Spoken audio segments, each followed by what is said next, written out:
All right, there's a little pingy ping here.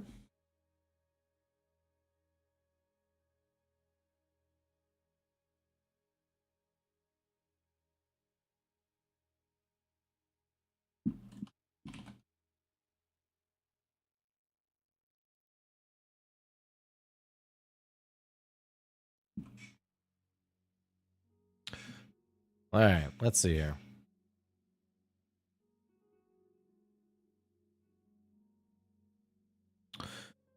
Alrighty, let's check this out. Okay, so here's what we're doing today. We are examining changes between, let's turn this up a little bit.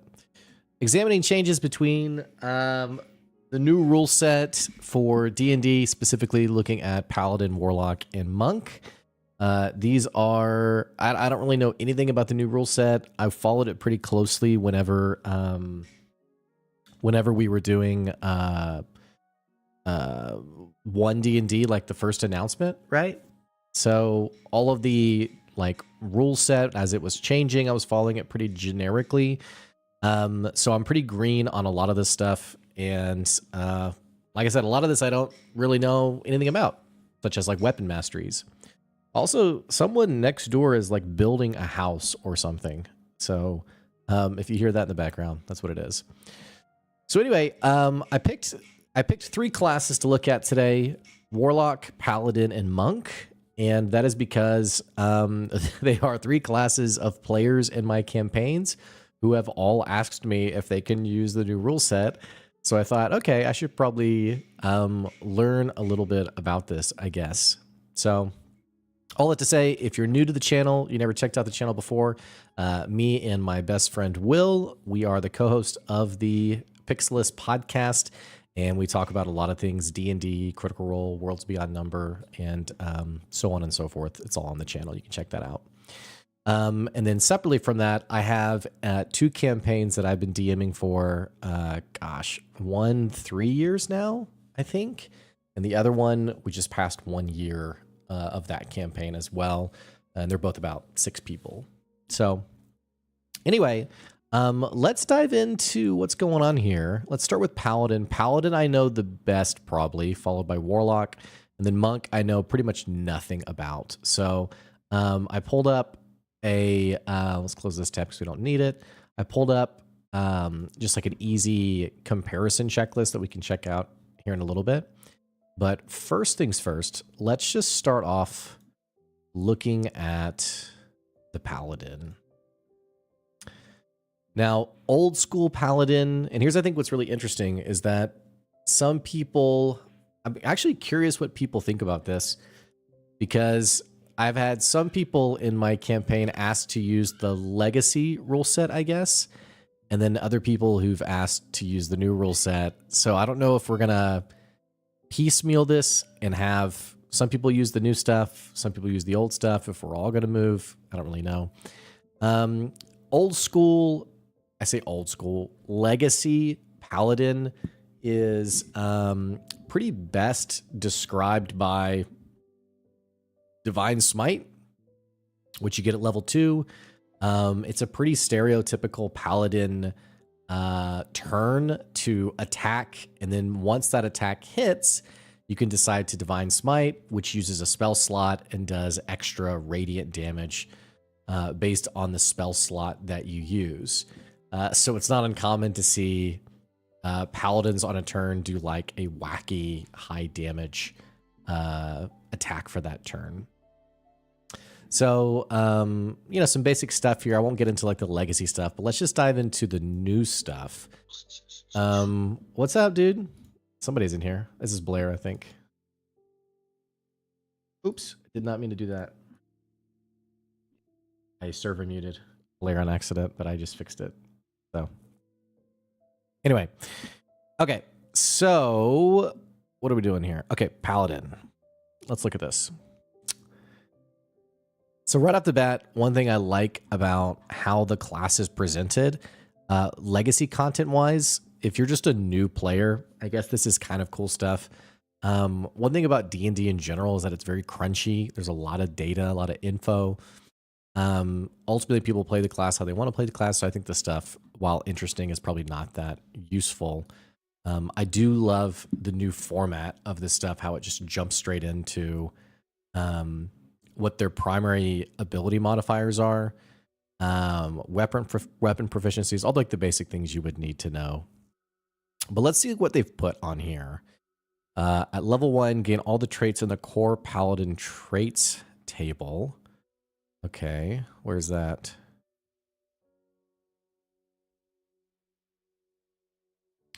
Gain the Paladin's level 1 features, which are listed in the Paladin's features table. Okay. I'm a big not fan of things being referenced that are found elsewhere, by the way. I'm guessing this is the core Paladin traits. Well, this is actually Paladin features. Okay, interesting. Okay, so here's what's interesting. They get spell slots. This was always kind of a weird thing about Paladins, was Paladins didn't get their spell slots till level 2 when they could do Divine Smite. It seems now they have 2 spell slots at level 1, which is interesting. Lay on hands, and then weapon mastery. Let's look at what weapon mastery is, because I don't know anything about this. Blah, blah, blah, blah. Okay. You can get access to mastery properties for certain weapons. Okay.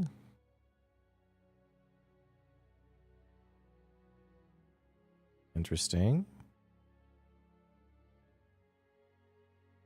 If you have the mastery property, you can use that mastery property every turn when you make an attack. Different masteries have different triggers. For example, Cleave requires you to hit a creature with a melee attack, while Graze triggers when you miss a creature with an attack roll. So the generic stuff I know about this, I haven't read any of this, is that ultimately they're making melee a bit more powerful. There's no limit to how many times mastery properties can be used for short or long rests, so go nuts. Okay. So here are the 8 mastery properties in the player's handbook. Okay. So Cleave.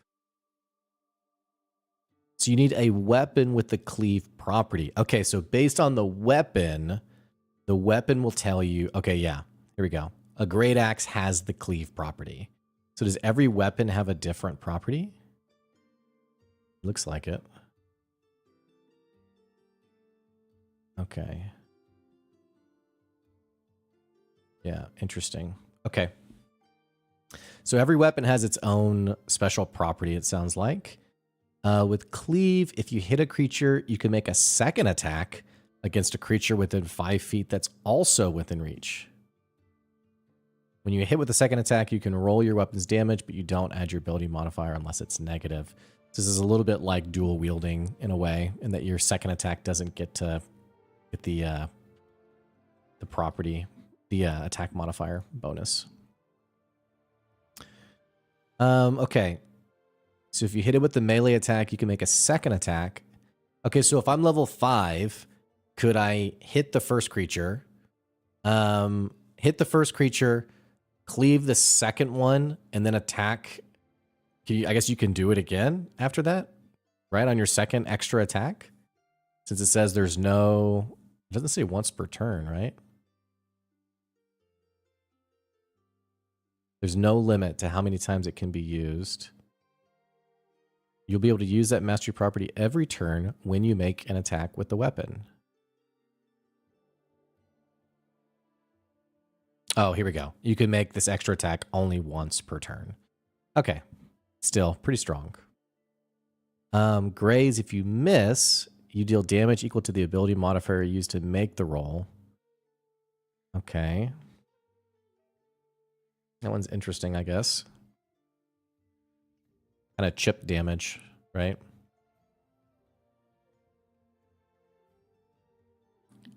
Nick.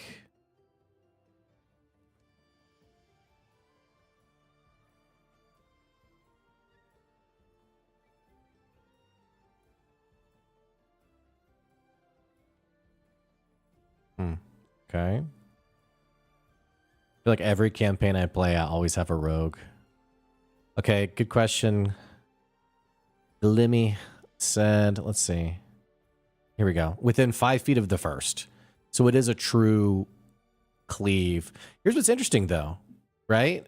So if the second creature is within 5 feet of the one you hit, but it's out of your melee range, like standing directly behind it, this seems to imply you could hit the creature behind it, even if it's out of your weapon range.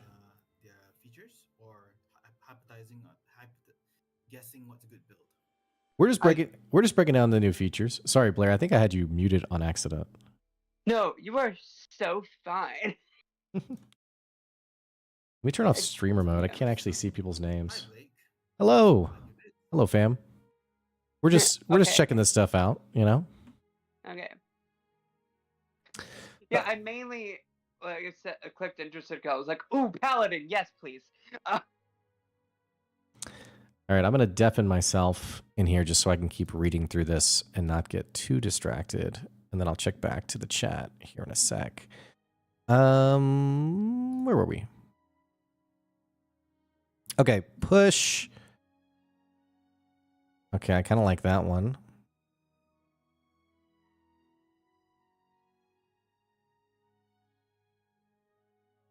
Can only push enemies large or smaller. Okay. Sap. If you hit a creature, they have disadvantage on their next attack roll before the start of your next turn. That's pretty strong. Slow. You can reduce its speed by 10. Okay. Interesting. That doesn't seem that interesting, actually. I said interesting, and it doesn't sound that interesting. Maul. If you hit a creature with this weapon, you can force it to make a Constitution saving throw or knock it prone. Ooh, that's actually pretty good. The DC is pretty easy to beat, so this is going to be pretty good early, but not great late. Great later. And then Vex, if you hit a creature with this weapon and deal damage to the creature, you have advantage on your next attack roll. Ooh, I like that one. So definitely the strongest ones seem like, just talking about like the farther you get into the campaign, Vex, Sap, and I'd say probably Cleave. I don't know how good Graze is. It sounds like more chip damage, which your ability modifier is not going to get that high, even as you level up. So, anyway. So, how do you become a master? How do you become a master?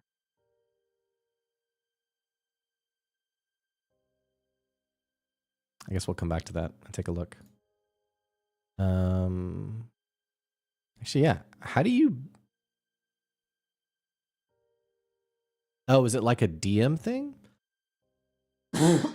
Excuse me. Or do you just have it?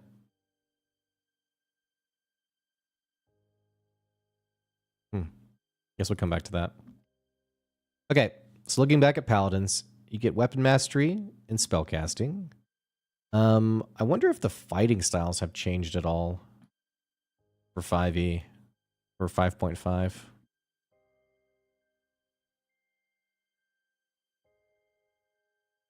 Of course, they don't have an actual page for it. I don't care about the fighter class.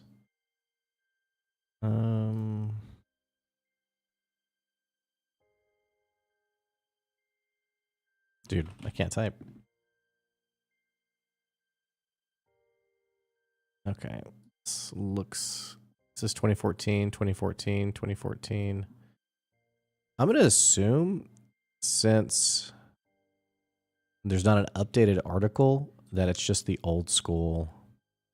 Actually, you know what we can do to check? Let's look at Player's Handbook. Here we go. Fighting style feats. I'm guessing they're classified as feats now. Because I don't see it. Let's open that one too. Okay, let's start with this one.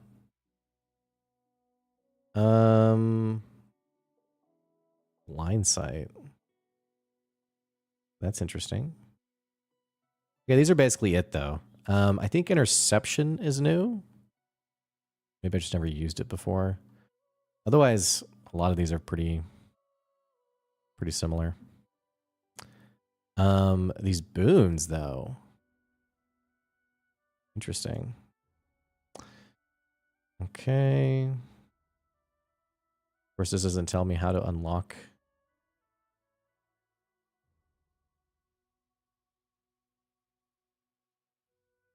A monster is proficient with any weapon in its stat block. Ooh, so monsters can use the weapon masteries too. All right, we're 20 minutes past. Let's just move this along. Okay, so they get their extra attack like normal. They get something called Faithful Steed. From what I understand, this is an old school Paladin ability.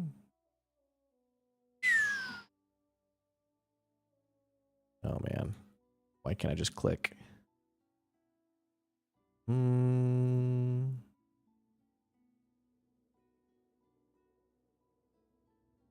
Here we go. It'd be Fine Steed is the old school version. You summon a spirit that assumes the form of an unusually intelligent, strong, loyal steed, creating a lasting bond with it. No material components. Okay.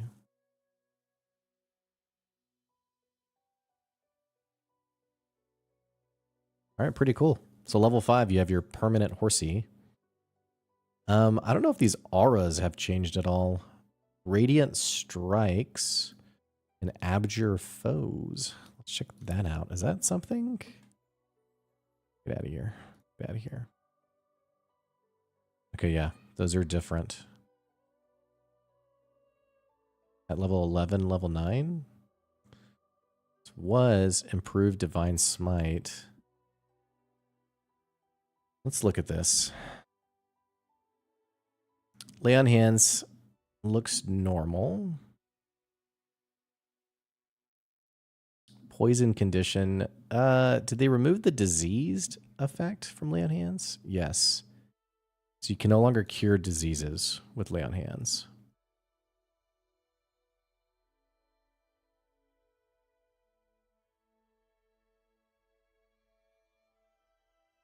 Okay, so this sounds like you can just choose your weapon masteries based on the weapons you're using, which is kind of cool. Always have divine smite, blah, blah, blah, blah. You can cast it without expending a spell slot? Oh, so you get like a free use of it? Oh, look at this. Casting time a bonus action. That's not how it was, right?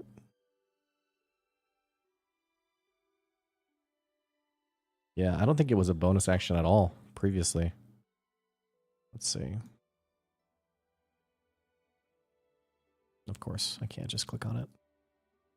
Okay, so now it's a bonus action. So now that limits Paladin's umph just a little bit. The fighting style feat. Okay. Channel divinity.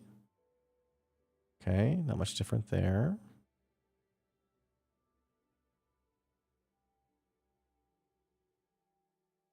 Here it is, find steed.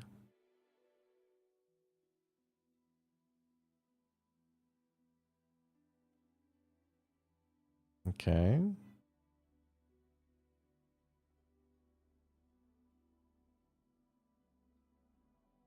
Oh, this is cool. Abs your foes.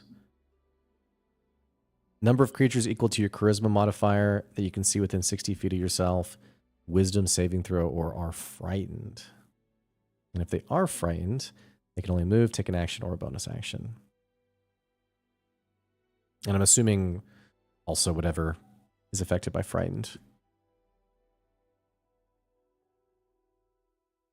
Okay, Radiant Strike. So instead of improved Divine Smite, now whenever you hit, you just get a bonus 1d8 radiant damage. So here's an interesting question. Does this apply to cleave? probably not, right? Let's see.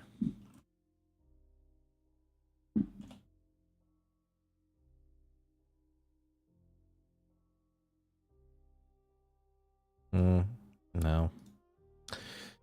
Okay. Then they get an epic boon. Cool. And then the oaths, I'm not going to get super in detail on any of these oaths.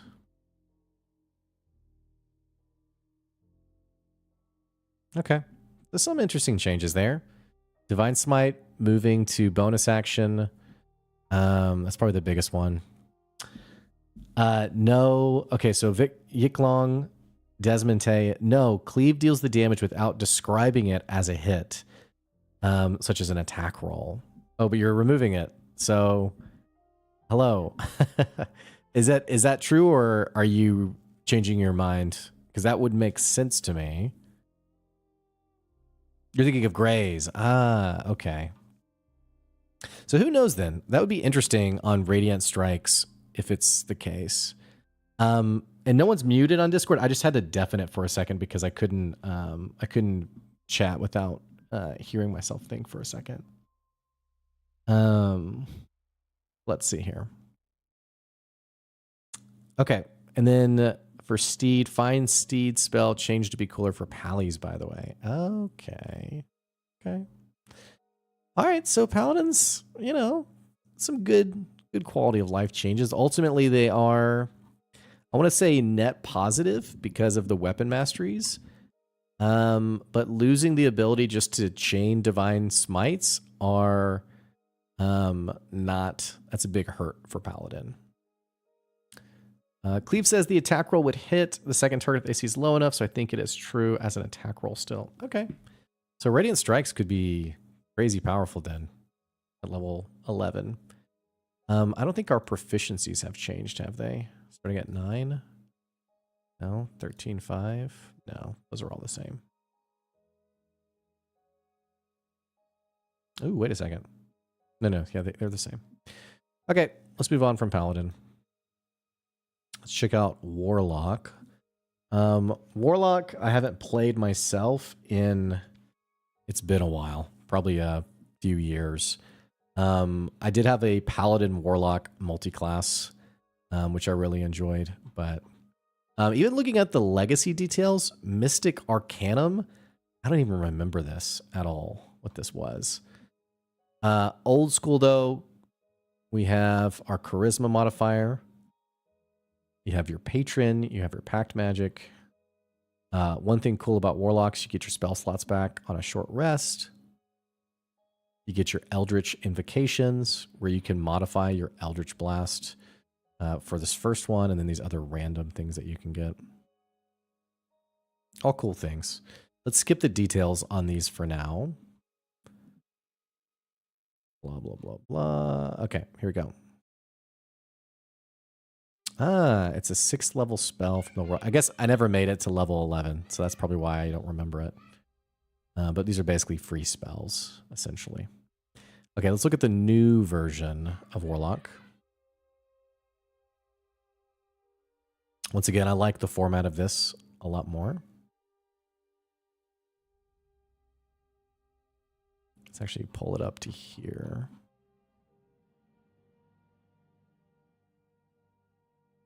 Okay. Oh, you get your invocations at level 1, which is kind of interesting, as opposed to level 2. What if they're any different, though? Magical Cunning. Okay, it looks like Contact Patron at 9. Is that like... what's it called? Commune? Is it like a free commune feature? Let's see. So first you only get 1 invocation. I think in the older version you would get 2 to start, right? Yeah, 2 compared to 1. So you get 1 less invocation, but you get it a level earlier.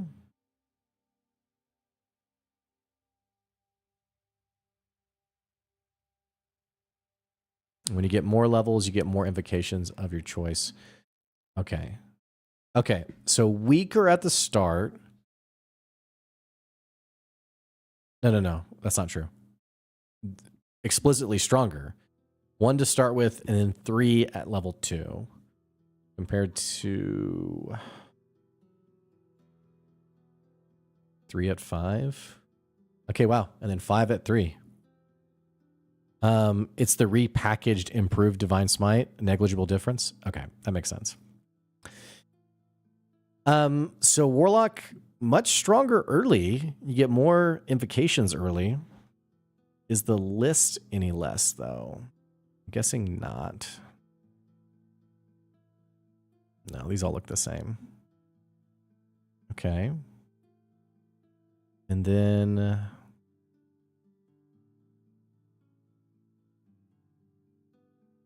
spell slots, are these the same? You regain your packed magic spell slots when you finish a short or long rest. Is that all of your spell slots that are just called packed magic spells? Or are these specific? Okay, this is all the same. Right? It would be silly to make players keep track of what's a packed spell and what's not, right?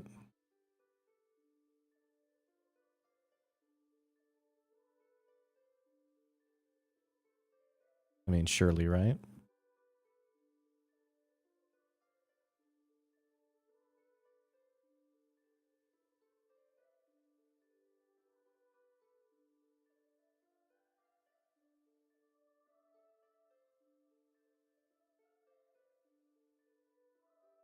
Okay, hang on. Now I'm getting confused.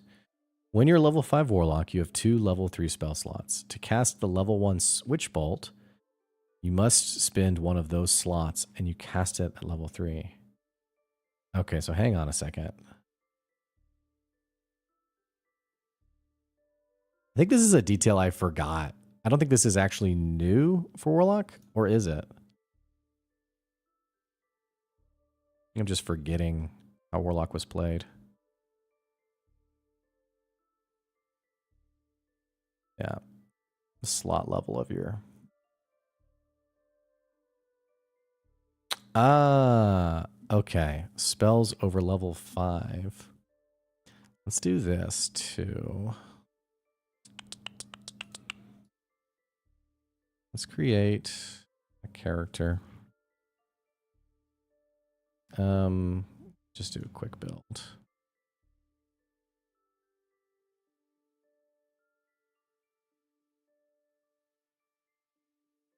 More or less the same. You don't have an array of pack slots of varying level, just a few at the highest. Okay. Just do level 10 here. We don't care about any of these. I don't think I even need to choose any of these. Subclass. The Fiend. We're going to do Fathomless.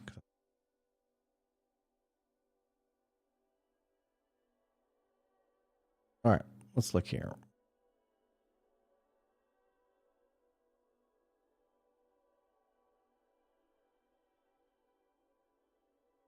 Nope, I did something wrong. Oh, here we go.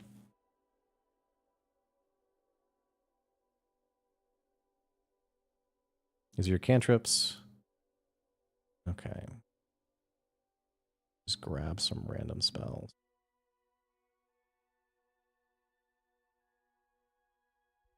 Monster, Blight, Lightning Bolt, Fly, Spell, Silence, Misty Step. Is that all of them? Okay. Yes, this is starting to ring a bell now. I think my Warlock never really got past like level 4 or 5, so some of this is kind of vague in my mind. I don't think I actually played too much Warlock, but this would make sense. Level 10, your spell slots are at level 5. You have 2 of them.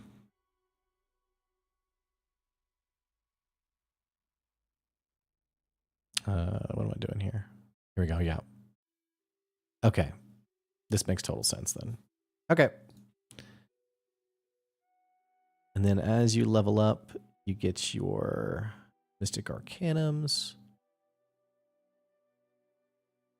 So basically a free spell on top of your packed magic spells that you get per long rest.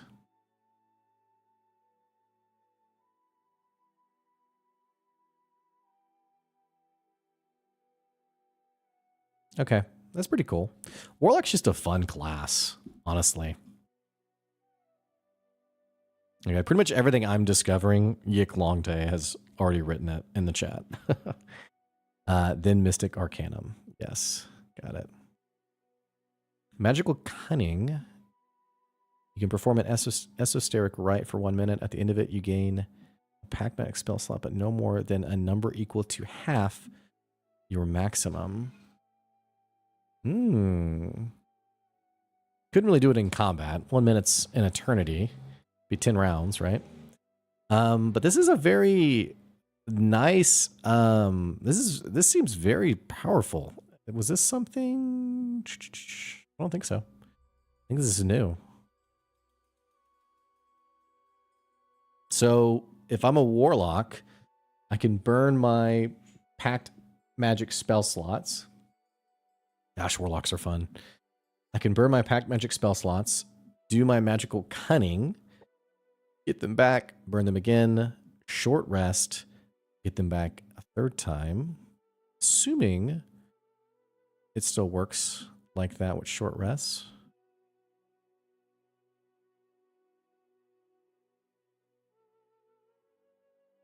Yeah, here we go. You regain all your pack magic spell slots when you finish a short or long rest. Yes. Okay. And then the Mystic Arcanums only come back on a long rest. Right? Yes. Dude, this is so cool. Very cool. Okay. So, Warlock's net positive, I feel like. You have more Eldritch Invocations. I like the Magical Cunning effect.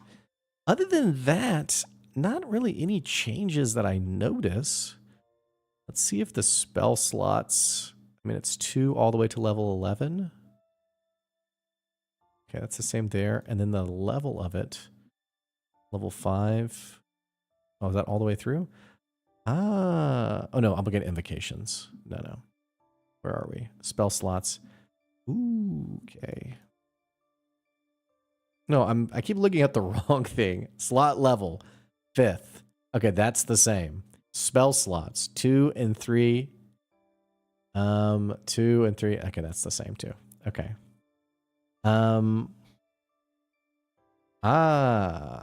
That's right. That's right. Quicken spell. I didn't think about that. I wonder if there are. Let's just glance real quick at. Oh, and contact patron. You can do contact other plane spell. You can cast a spell without expending a spell slot to contact your patron. So it kind of is like a free commune. Yeah. 1 word answers. Okay. Dude, warlocks are freaking cracked, man. Seriously.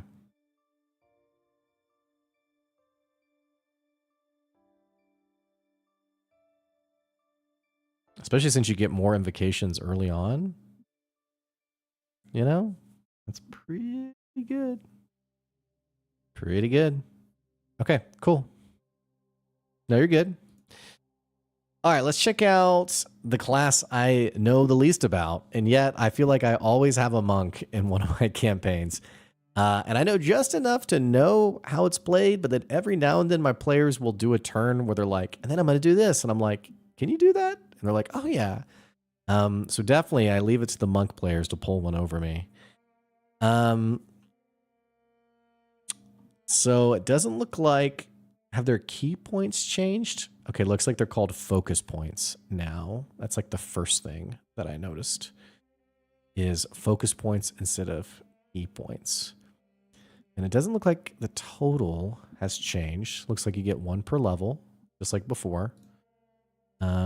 Everything's the same there. Unarmed movement is the same as far as I can tell. Yeah. But what's different is this martial arts 1d6. Now, is this like superiority die? Let's see. And also, oh, Legacy, we had martial arts, but I guess it was presented differently. So previously, you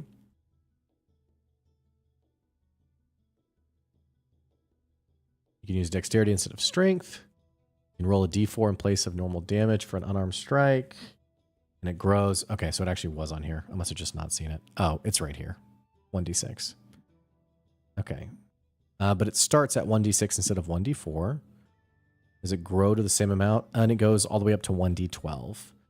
So the martial arts dice is stronger.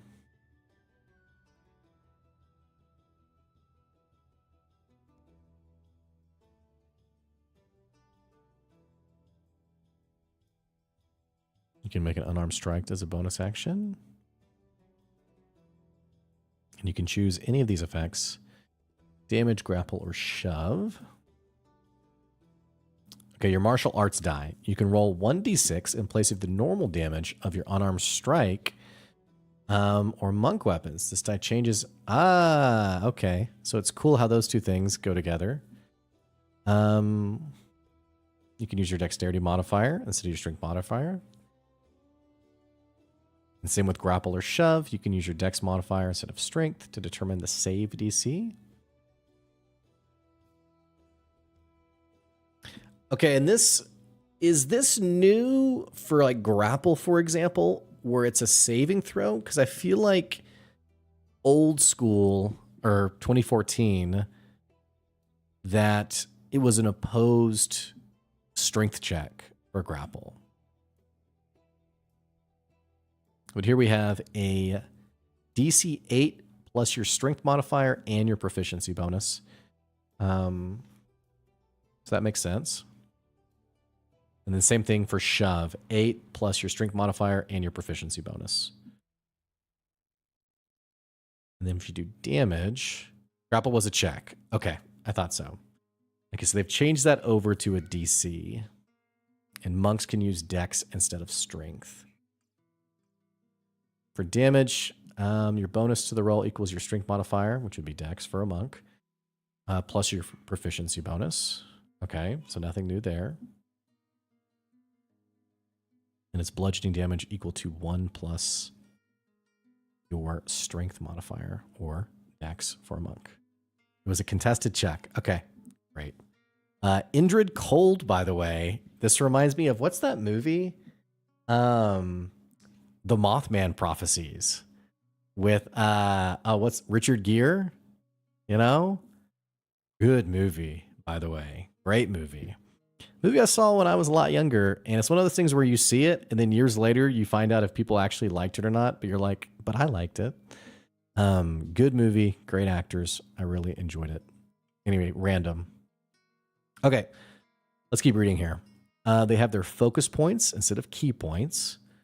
Your level, blah, blah, blah, blah. You can extend it to do Flurry of Blows, Patient Defense, and Step of the Wind, each of which is detailed below. When you spend a focus point, it's unavailable until you finish a short or long rest, which gives you all of them back. Okay. And if you use a focus point on an opponent, the DC is 8 plus your wisdom modifier and proficiency bonus. Okay. Wait, isn't that different from what we just read? That's for unarmed strike, is what we're thinking of. Okay, Flurry of Blows. You can spend a focus point. Dude, monk turns are going to be so long. I feel like they're already so long. But let's think about this. You can attack like normal. Flurry of Blows to do 2 unarmed strikes. For each unarmed strikes, I guess you could do shove and grapple, or grapple then shove. I mean, I guess it wouldn't make any sense to do both, but damage then grapple, you know? So just lots of rolls happening on the monk's turn. And how many do they have? I mean, level 5, they have 5 focus points. and they get them all back on a short rest. Yes. Okay. You can take the disengage action as a bonus action. Okay. Similar to how I think rogues can do that with cunning action, right? Or you can spend a focus point to take both the disengage and dodge actions as a bonus action. Pretty good. Any attack roll made against you has disadvantage if you can see the attacker. Oh my gosh, dude. Monks are going to be so obnoxious to deal with.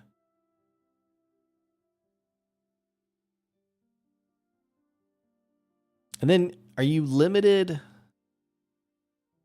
you limited on your focus points per turn? Probably not, but we only have one bonus action, so I can't do both of these, but I just know my monk players are going to infuriate me. So the double the double unarmed strikes, and then doing the disengage and dodge actions. And then my monk in my campaign has like crazy high AC as well. He's got like an AC of 20 at like level 4. Speed increases by 10 when you aren't wearing a blah, blah, blah. That's nothing new there. When you roll initiative, you can regain all expended focus points. When you do so, roll your martial arts die and regain a number of hit points equal to your monk level plus the number rolled. Golly, man. This is nuts. I mean, is this just me? This feels like this is nuts. I mean, this feels crazy. Multi-class ranger level 1 to get Nick Mastery and Hunter's Mark. You get to hit one more time. Deflect attacks. I don't think this is new. I've seen this before already. When an attack hits you, you take a reaction to reduce the damage against you. The reduction equals 1d10 plus your dexterity modifier. If you reduce it to 0, you can expend... Okay, I feel like this is a different qualifier. If you reduce it to 0, but that could be wrong. Nope, it's the same. I just never knew that rule. You can spend a focus point to redirect it. Choose a creature within 5 feet of yourself, or within 60 feet if it's not behind total cover. Or take damage equal to 2 rolls of your martial arts die. Ah, is that different?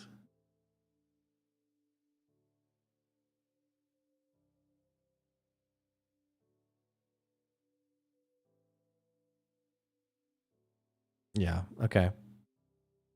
So in this case, you use your martial arts die plus your dex modifier.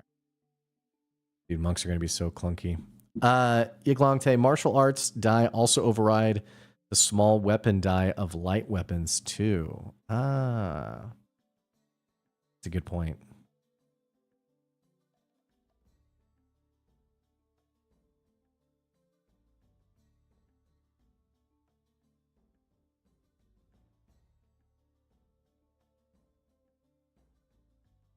If they fail, excuse me, if they succeed the stunning strike, does this change at all?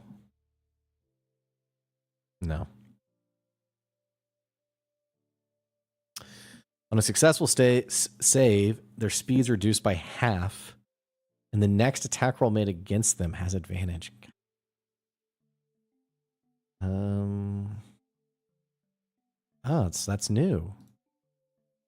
Am I the only one who thought monks were already pretty strong? I guess so. Probably because I just didn't understand them. This is a pretty crazy... Once per turn, when you hit a creature, you can spend a focus point on them.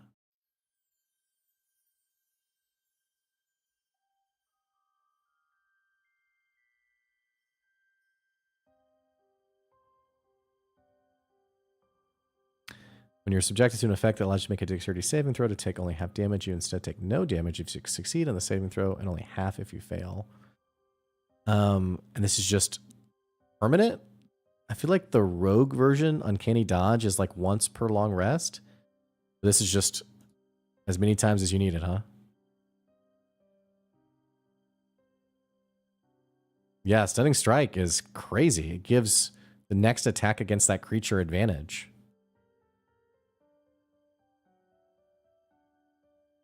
Here we go. This might be the same.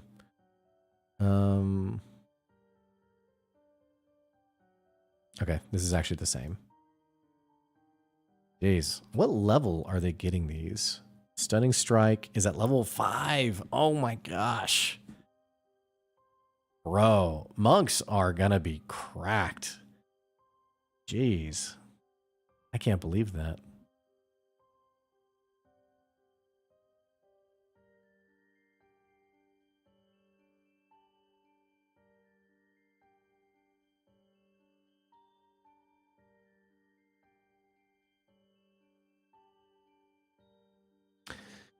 When Empowered Strikes getting around resistances is really good. Ah, very true. Steve Weber evasion is the same. Okay, yes, got that. Do you get the weapon mastery bonus for your unarmed strike? I'm assuming not, since it's an unarmed strike.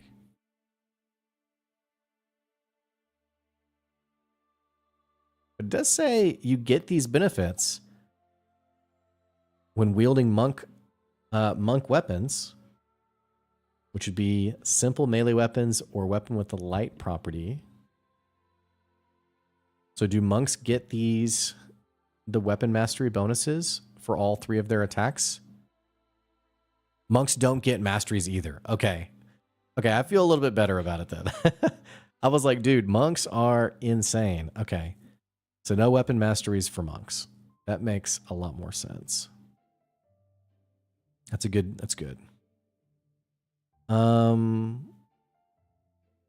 You can move along vertical surfaces and across liquids on your turn. I don't think this is new. Pretty sure that's the exact same. I don't see it on here though. So maybe it's... Oh, here it is. It's right here. Okay.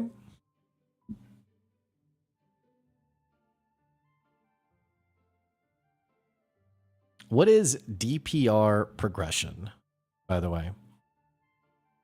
I've only been playing D&D for a few years, so a lot of this I've just learned as I've been doing. Flurry of blows. You can expend... Ooh. Heightened focus. Where is this? At level 10. Okay, so at level 10... Flurry of blows is an extra attack, so 3 instead of 2. This patient defense will give you temporary hit points. And you can move a creature. Move a creature with you.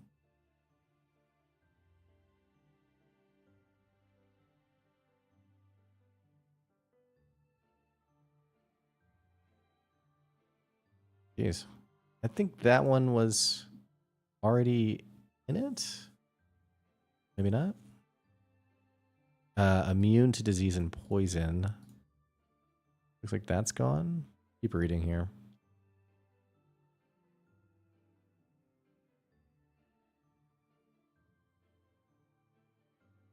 Okay.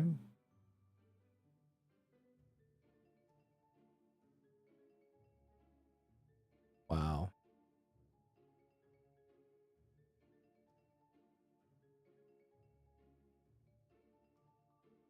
Oh, no, you're good, man. I don't mind any corrections. I am not an expert at any of this, so that's why we're digging into this. So I do not mind at all. Please feel free. If nothing else, it makes me a better DM because I learn it here as opposed to in the middle of a session when one of my players is like, wait a second, that's not right. Okay, so overall, having not like really dug into Legacy Monk, I don't know how much like the meaningful differences are, but I would say 2024 Monk seems crazy good. Very powerful. I do have a player who he was planning a character swap, and when this rule set got published, he said, hey, I don't want to swap anymore. I want to keep my monk. And I hadn't actually looked at why. I think we know why. Just really good. I also don't know their subclasses at all. I'm trying to think which one he is. He's open hand. Open hand. When you hit a creature with an attack granted by flurry of blows, this would be one of your bonus action or one of your unarmed strike, your 2 unarmed strikes. You can prevent opportunity attacks. You can push them. Dude, anything that creates the prone condition, I think is just crazy good. Any attack roll against that creature is at an advantage.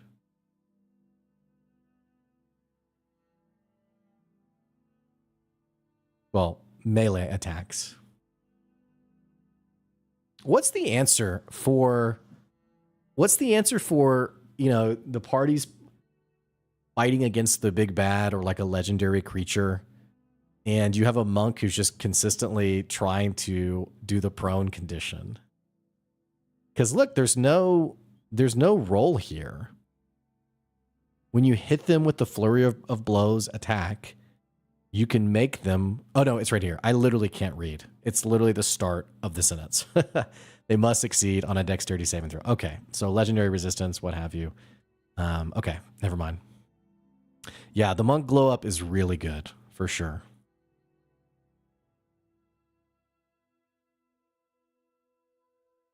Yeah, did we say what DPR was, by the way? Maybe I missed... Oh, damage per round. Okay, cool. So let me go back to your previous one. 2014 monks had a fairly slow DPR progression, and I think it's the only martial that falls behind the Warlock curve besides rogues. The Warlock baseline is a common method optimizer used to compare DPR. Imperfect, but useful for getting perspective. I didn't think they were strong, just obnoxious in design. And Steve said, I feel like monks have always been best for their martial support, crowd control versus pure damage. And I think a lot of folks underrated that or overrate the DPR. Ah, Indrid, great detail. Some creatures are immune to prone, especially the big boy monsters. It's a good detail that I did not think about. Dawn said, I just played a Way of Mercy monk in a one-shot and basically functioned as a cleric. Let's look at that one. Then Franskill, hey guys. Hey, hello. Welcome to the channel today. Okay, which one you said you did? Way of Mercy, this one. Once per turn, when you hit a creature with an unarmed strike and damage, you can spend a focus point to deal extra necrotic damage. Okay. You can spend a focus point to restore hit points equal to your martial arts die. I feel like monk would be a very fun class because of there's so much flexibility around it.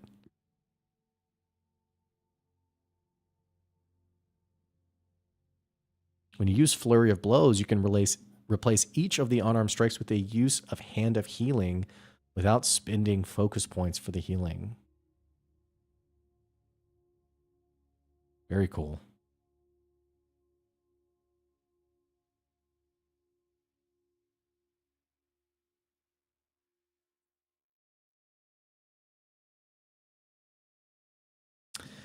Yiglongte, stunning, strong CC. It's invaluable. I think I like how they're moving the power budget a bit away from Stunning Strike and reinvesting in other parts of the kit. That's true. I don't really like, as a DM, I don't really like incapacitate effects at all, both against monsters and against my players. I really don't like, I personally don't really mind it actually from like a DM monster perspective. I don't think it's fun when the player is like, oh, I can do nothing. And this isn't a critique or criticism really about the rule set. It's not like it's bad design. I just personally don't like it. And I've never really seen a player be like, yay. From my experience, anecdotally, it's always kind of just someone annoyed that they can't do anything on their turn. So, Steve, I'm exhausted from putting up hurricane shutters all morning. You're going to be the voice of some calming rest. Appreciate it. Hey, I'm guessing you are in Florida. I hope you stay safe, Steve. And I'm thinking about you. Eric said, in general, lose a turn isn't ideal game design for people sitting around a table. Totally agree. I think for sure, it's especially because rounds can be so lengthy. I think if rounds are maybe quicker, it's not that big of a deal. But we all have been at that table where like, it's like, what are you doing on your turn? And someone like takes 8 or 9 minutes. So with 5 or 6 people, it can be a while to get back to your turn. So, okay, Yiklongte, incapacitated is stunned without the crit damage. I think it's a bit kinder and not let HP bars blow up too easily. Still obnoxious. Ooh, maybe I missed that detail.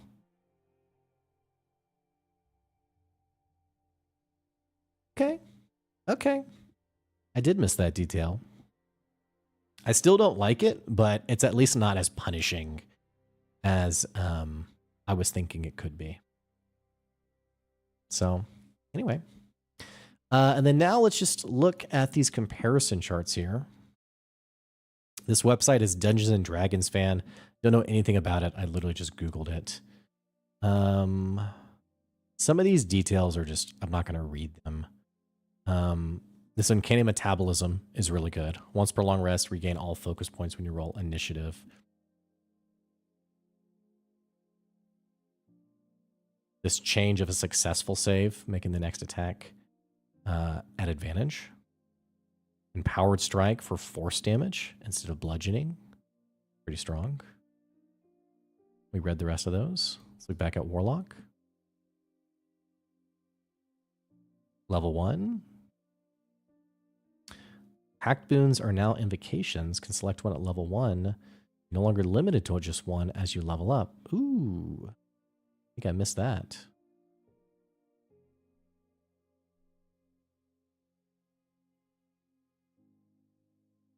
And then the patrons have changed, it seems.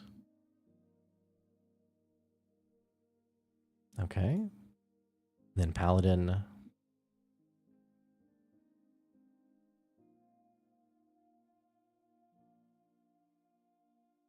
We have the bonus action for Divine Smite. Channel Divinity can be used twice before a short or long rest. I think previously this was a one-time. Or actually, no. Was it one time, or am I thinking it could only be per long rest is the difference there?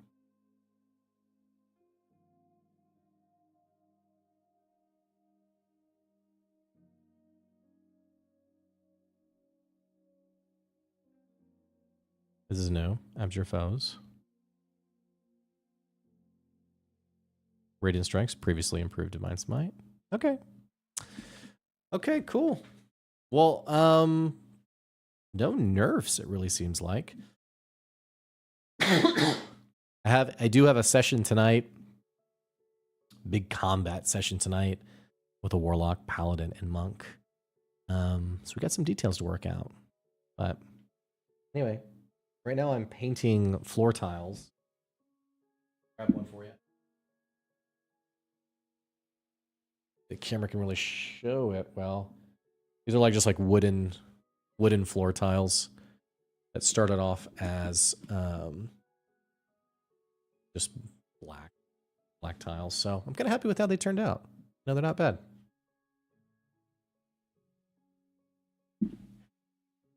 All right, friends. Thank you so much for tuning in today. If you're new to the channel, check out our Discord. We have a D&D channel where we can chat about all these kinds of things. If you like the behind the screen conversation, we have a channel called DM Academy where we can talk about DMing stuff. And I'll be back probably next week around the same time to look at 3 more classes. So thank you all for the help as we navigated through this, and catch you later. Critical Role discussion probably Wednesday with my friend Will. And then some Worlds Beyond content coming as well. Arc 4 starting tomorrow. So check that out. And then our stream on Friday. So thank you all. Deuces.